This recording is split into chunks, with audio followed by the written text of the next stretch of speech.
Hey guys, what is up? Advocate here, and today I'll be bringing you another Halo Top 5. Today I'll be covering the top 5 bosses, or boss fights, in Halo. Feel free to let me know what you think about this top 5 in the comments, and let's get into it. Alright, starting off at number 5, we have the Didact boss fight from Halo 4.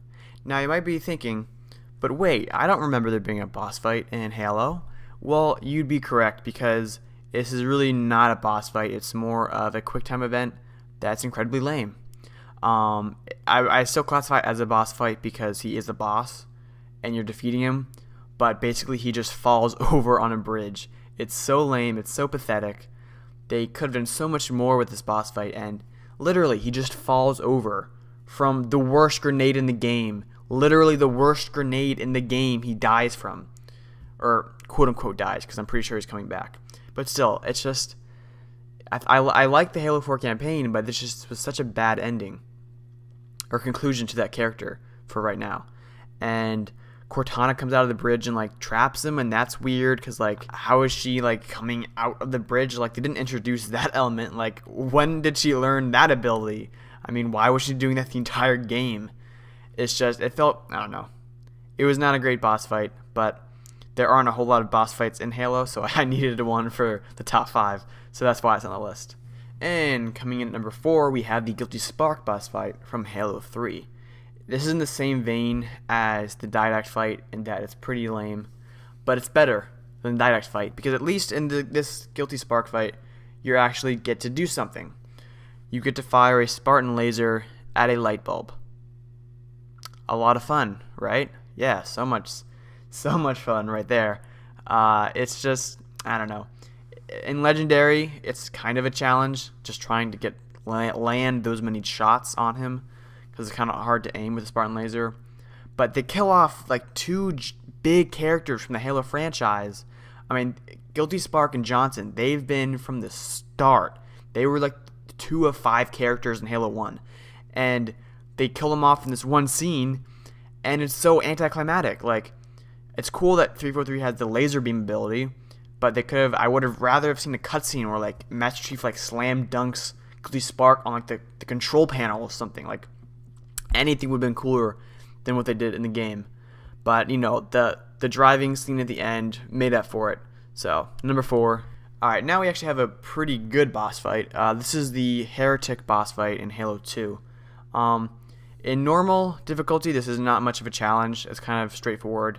There's just 2 like holographic enemies, and there's actually they're the one main Heretic bad guy. But on Legendary, they go in the vents, and every time you deal a certain amount of damage, the Heretic goes in a different vent, and he comes out as a different character, which is confusing, but I don't know how else to describe it. It makes it pretty challenging. There's no other enemies to deal with, so it's kind of on the easier side of the boss fights. But still, it's a pretty good boss fight. Interesting dynamic of like the holographic thing. And coming in at number 2, we have the Tartarus boss fight from Halo 2. This is a pretty good boss fight, I think. But there's a couple things that I don't know. It's a good boss fight, but there's a lot of cheats and glitches that made this not be number 1. And if you go at the fight the way it's supposed to be played, this is definitely the number 1 boss fight.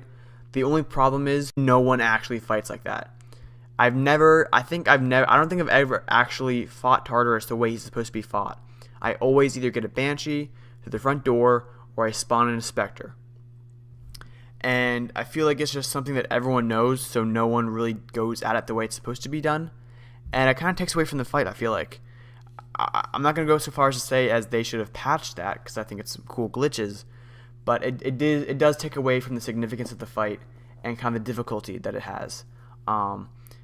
Obviously, Legendary, without any of those 2 cheats, this is a really difficult fight, but with the Banshee on Legendary, you just kind of fire away, and he dies pretty quickly. So, you know, a good boss fight, but the cheats and glitches kind of took away from it, in my opinion. And coming in at number 1, we have Prophet of Regret boss fight, again from Halo 2.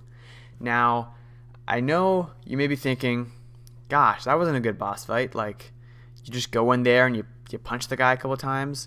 But let me make a case for why this is a good boss fight. The Prophet himself, he's alright, alright? You know, you jump on, you punch him, he spawns somewhere else, he has laser beams, that's fine. What makes this fight so good is the honor guards. So many freaking honor guards with energy swords pouring out of the doors, and on Legendary, this fight is so difficult. There's no cheats, there's no exploits, to my knowledge. You have to, like, navigate your way all the way to the Prophet of Regret at the back of the room, fighting through, you know, elite honor guards with energy swords and plasma rifles. Jump on them, punch them a couple times, survive that.